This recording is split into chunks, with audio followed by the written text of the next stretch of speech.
আজকে যুবশক্তি দিবসে আমাদের এই হোক প্রতিজ্ঞা, এই হোক শপথ যে আগামীর দেশ বলি, নিজের সমাজ বলি বা নিজের ভবিষ্যৎ, আমরা আমাদের যার যার নিজের ভবিষ্যৎ বিনির্মাণ করলে সেটা সমাজ এবং দেশের ভবিষ্যৎ বিনির্মাণ হয়ে যাবে। আমরা আমাদের আরেকটা প্রবণতা দেখা যায় যে আমরা শর্টকাটে সাকসেসফুল হয়ে যেতে চাই, শর্টকাটে সবাই ধনী হয়ে যেতে চাই, একই সাথে আমরা সবকিছু চাই। শর্টকাটে সাকসেসফুল হওয়ার কোনো মেথড নাই। একটা বিষয়, শর্টকাটে যে সাকসেস আসবে সেটা শর্টকাটে চলে যাবে। তরুণ প্রজন্ম আছে বা যুবশক্তি যারা আছে তাদের ভাই একটু সময় দিতে হবে। আমরা মাঝে মধ্যে আমাদের স্পেশাল ফিচার রিপোর্ট আসে যে কৃষির মাধ্যমে বিপ্লব সাধিত হয়েছে, বা 3 তরুণ বিদেশ থেকে ফিরে কচুর লতির ব্যবসা করে ভাগ্য পরিবর্তন করেছে। ওইখানে আমরা শুধু তার সফলতার গল্পটাই পড়ি 15 লাইনে।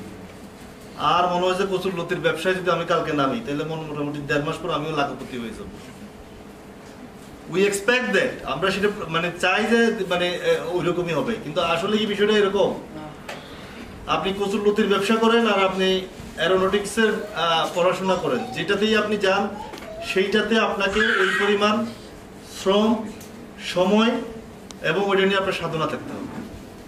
বান্ডেল থাকলে প্রতি সেনমানিতে টাকা বাঁচবে। বিকাশ সেনমানি বান্ডেল কিনে জিতুন প্রতি লেনদেনে। যারা আজকে প্রশিক্ষণ দিচ্ছেন, বিভিন্ন চেক দিচ্ছেন, বিভিন্ন অনুদান দিচ্ছেন, বোয়ালখালীর বিভিন্ন প্রোগ্রাম করতেছেন স্বনির্ভর করার জন্য বোয়ালখালীবাসীকে, বোয়ালখালীর যুবকদের,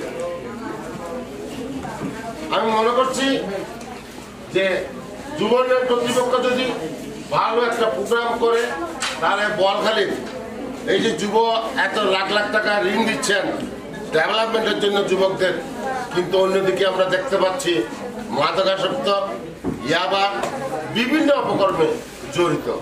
তাহলে আপনাদের যে পরিকল্পনা যে আপনারা যুব সমাজকে একটা পরিকল্পিত বইয়ে আইন নির্ভরশীল করার আপনাদের যে প্রচেষ্টা, আমি আশা রাখবো আপনারা একটা পাঠ করবেন যে এখানে মোটর ড্রাইভিং কোর্স এবং এই প্রশিক্ষণটা আমাদের অত্যন্ত জরুরি।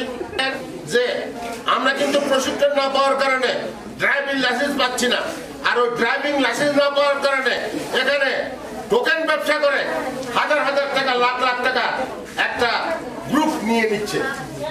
সেটা থেকে আমরা যদি মুক্ত হতে চাই, প্রশিক্ষণ নিয়েছি যুবনের উদ্যোগ থেকে। এখন হচ্ছে আমি সেরা প্রশিক্ষণ থেকে নিয়েছি। যুবনের প্রশিক্ষণ হচ্ছে এক ধরনের কার্যক্রম যার মাধ্যমে যুব সমাজকে দক্ষ ও সচেতন ও আত্মনির্ভরশীল করে গড়ে তোলা হয়। এই প্রশিক্ষণের আওতায় আমি সেরা প্রশিক্ষণটা নিয়েছিলাম। এই সেরা প্রশিক্ষণের মাধ্যমে আমি নিজেকে দক্ষ করে তুলতে পেরেছি। আমি নিজেও আয় করতে পারি এবং পরিবারকেও সহায়তা করতে পারছি।